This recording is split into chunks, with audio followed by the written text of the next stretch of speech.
నమస్తే, welcome to our channel.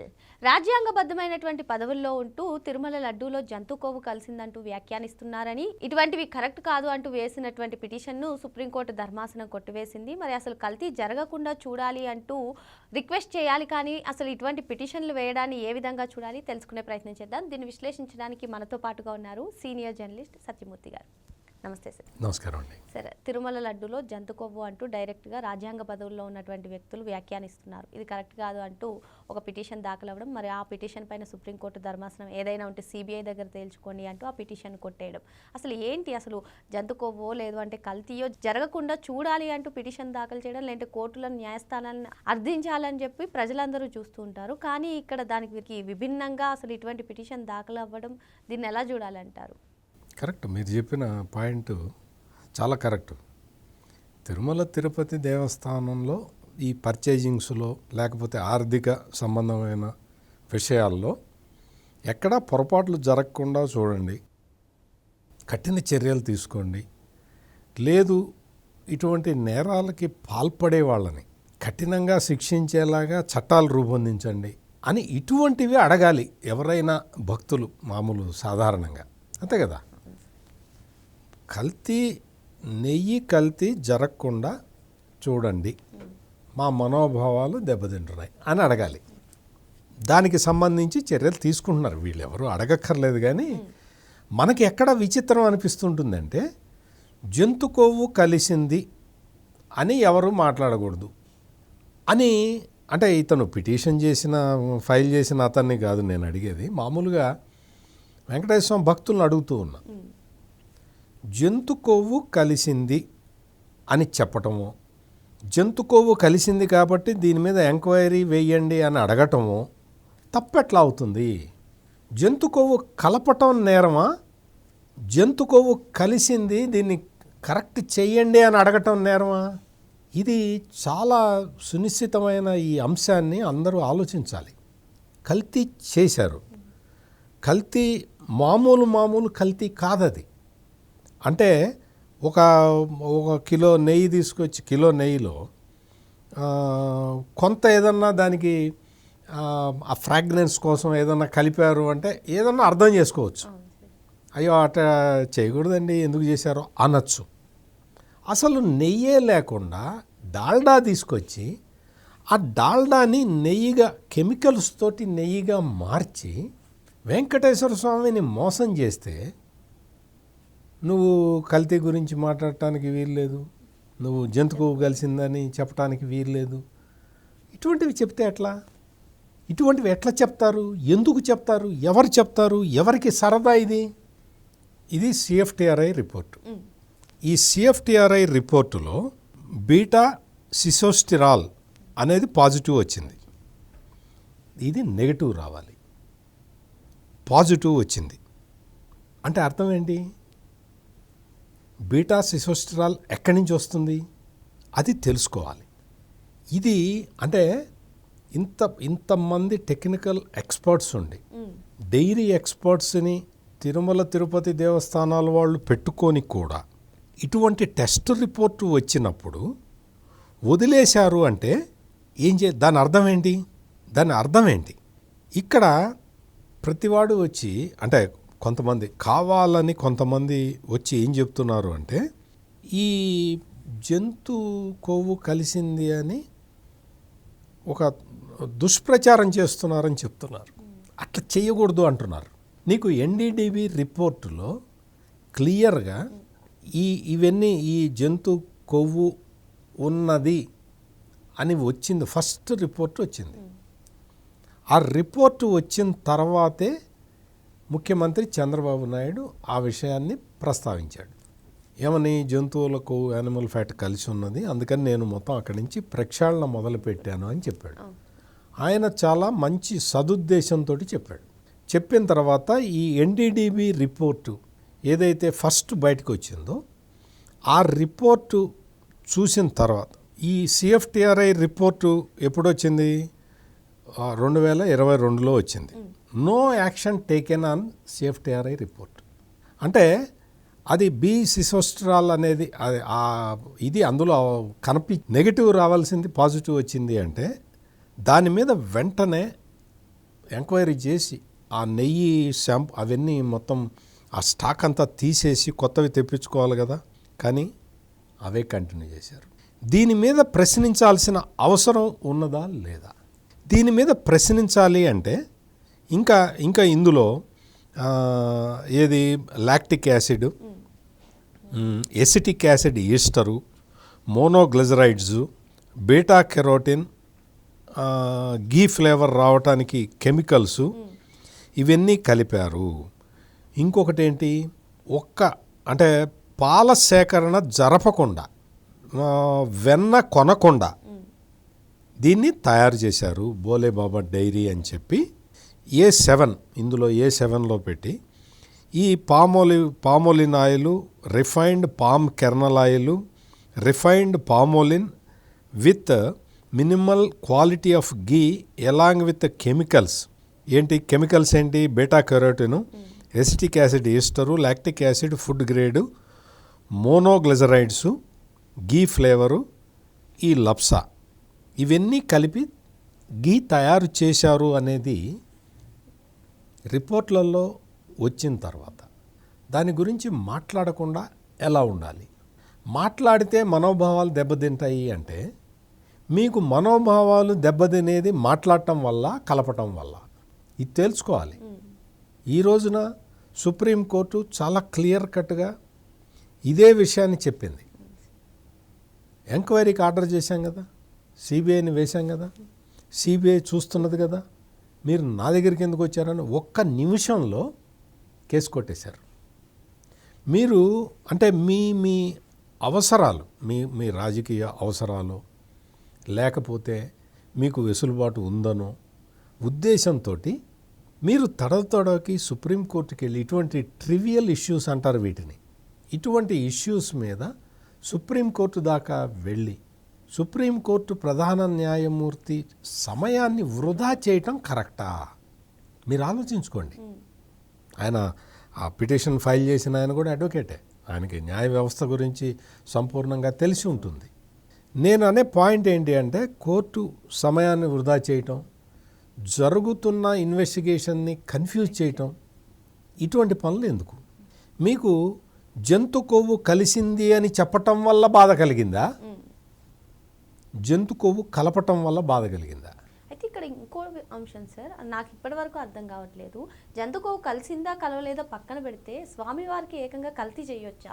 నాటి పెద్దలే కల్తీ జరిగింది వాస్తవాన్ని ఒప్పుకుంటున్నారు కదా, మరి దీని మీద ఎందుకు స్పందించట్లేదు వీళ్ళు? ఇక్కడ జంతు కొవ్వు కలిసిందా లేదా ఆ పాయింట్ మీద మనం మాట్లాడదాం. ఫస్ట్ దాని మీద ఎన్డీడీబీకి టెస్ట్కి పంపించినప్పుడు ఆ రిపోర్టులో క్లియర్గా ఉన్నది, ఇందులో ఈ లార్డు ఇవన్నీ ఇవి కనిపించినాయి మాకు అని చెప్పి ఆ రిపోర్టు క్లియర్గా వచ్చింది. టీటీడీకి వచ్చిన తర్వాత టీటీడీ నుంచి గవర్నమెంట్కి వచ్చింది. ఈ రిపోర్టు క్లియర్గా ఇది ఉంది కాబట్టే దాన్ని ఆ రోజు ముఖ్యమంత్రి ప్రస్తావించాడు. ఆ తర్వాత ఏమైంది? ఆ తర్వాత వెంటనే అది తెలిసిన వెంటనే మొత్తం అంతా కూడా ఆ ఘీ ఇవన్నీ తీసేశారు, అవన్నీ తిప్పి పంపించేశారు, మొత్తం క్లీన్ చేసేసి కొత్త నెయ్యి తెప్పించి లడ్లు తయారు చేయడం మొదలుపెట్టారు. ఇది జరిగింది. ఇది ఈ పని నువ్వు ఎప్పుడు చేయాలి? వైవి సుబ్బారెడ్డి టీటీడీ బోర్డు చైర్మన్గా ఉన్నప్పుడు చేయాల్సిన పని ఇది. సిఎఫ్టిఆర్ఐ రిపోర్ట్ ఎగ్జాక్ట్లీ కరెక్ట్ చెప్పారు.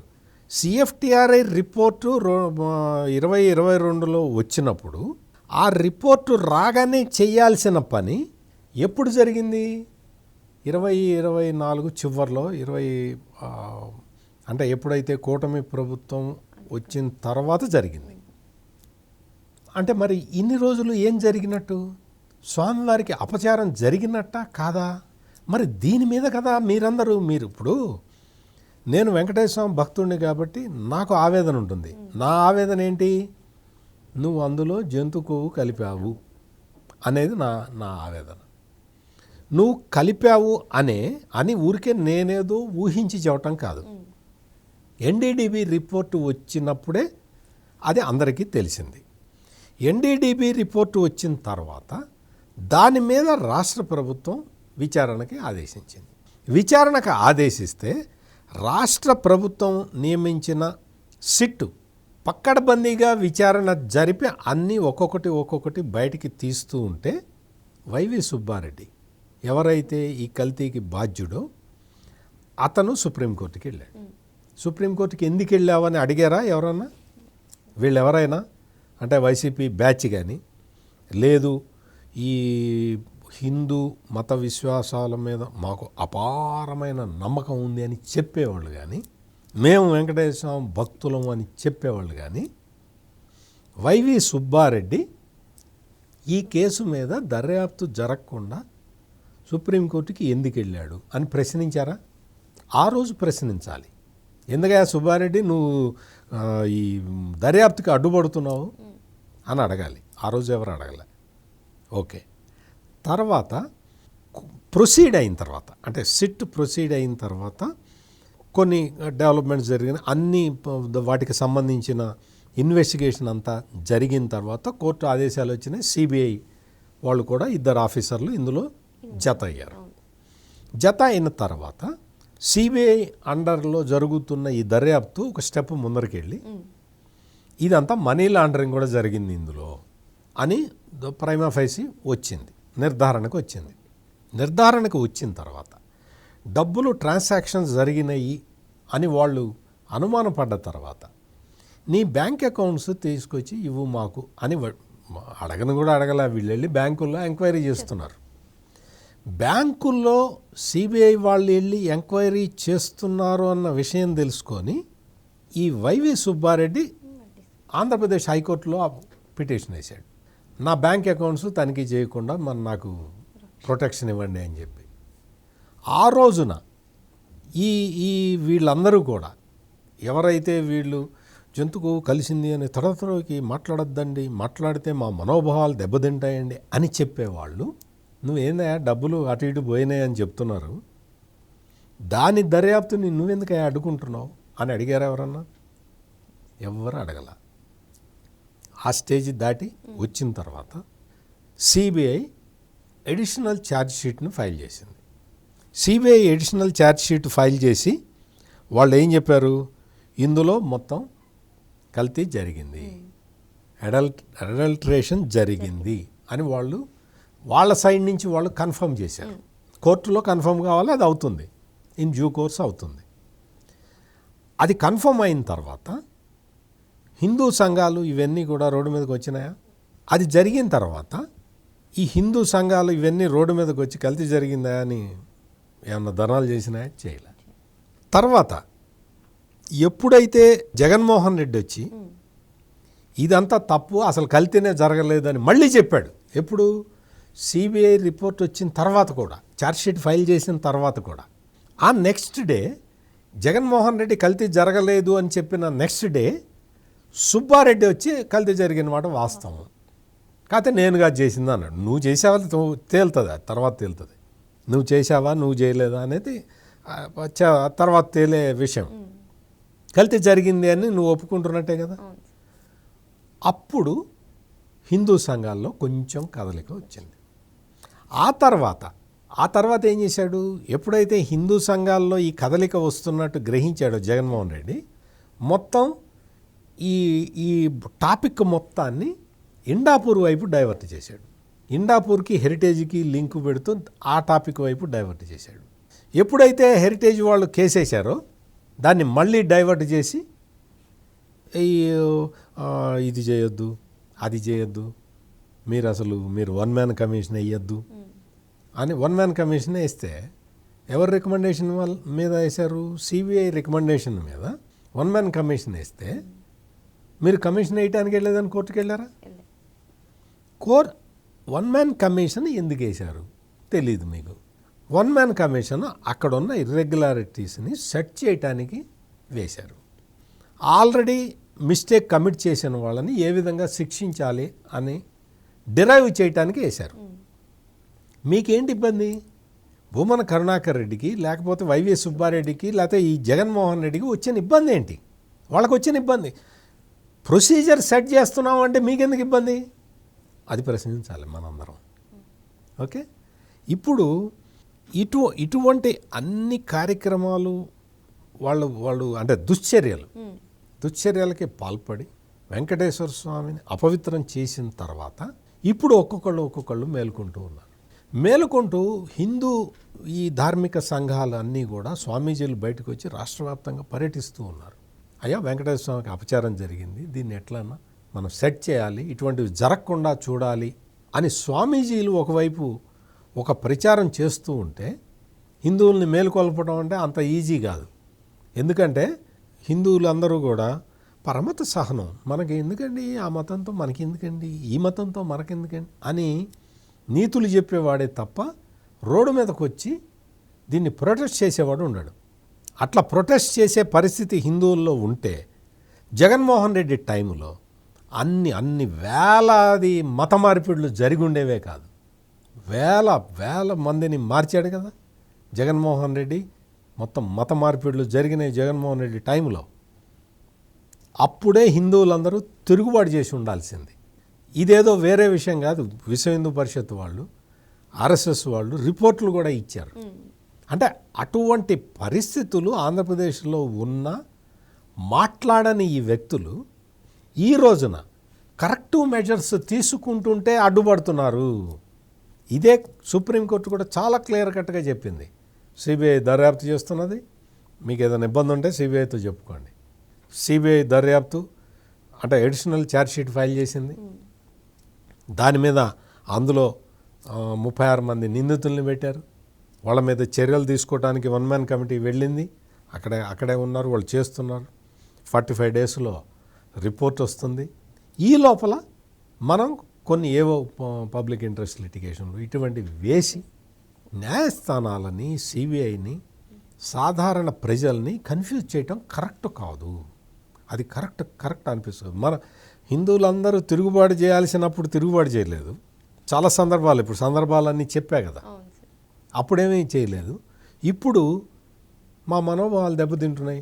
తడతడకి కల్తీ అని చెప్తుంటే, తడతడకి జంతుకోవు కలిసిందని చెప్తూ ఉంటే మా మనోభావాలు దెబ్బతిన్నాయంటే, కలిపినవాడు నీ కళ్ళ ముందరే తిరుగుతూ ఉన్నాడు, కలిపినవాడు వచ్చి బుకాయిస్తూ ఉన్నాడు, కలిపినవాడు వచ్చి బెదిరిస్తూ ఉన్నాడు, కలిపినవాడు వచ్చి అబద్ధాలు చెప్తూ ఉన్నాడు. ఫస్ట్ వాడిని అడ్డుకో. వాడిని అడ్డుకోవటం చేత కాదు. విచ్చలవిడిగా అభూత కల్పనలతోటి అబద్ధాలు చెబుతూ ఉంటే ఈ జగన్మోహన్ రెడ్డిని ప్రశ్నించే ధైర్యం ఇప్పటికీ ఎవరికీ లేదు. జరిగిన కల్తీ, జరిగిన విషయాన్ని బయటికి తీసుకొచ్చిన కూటమి ప్రభుత్వాన్ని ఆక్షేపించే ప్రయత్నాలు చేస్తూ ఉన్నారు. ఇది సాడ్ స్టేట్ ఆఫ్ అఫైర్స్ అంటే ఇది. దయచేసి నేను చెప్తున్న విషయాల్ని రాజకీయాలకు అతీతంగా ఆలోచించండి. వెంకటేశ్వర స్వామి పవిత్రతని కాపాడటానికి మీరు కూడా సన్నద్ధులు కండి.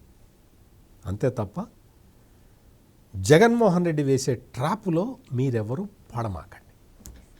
మరో అంశంతో మళ్ళీ కలుద్దాం. Thank you sir. నమస్కారం అండి.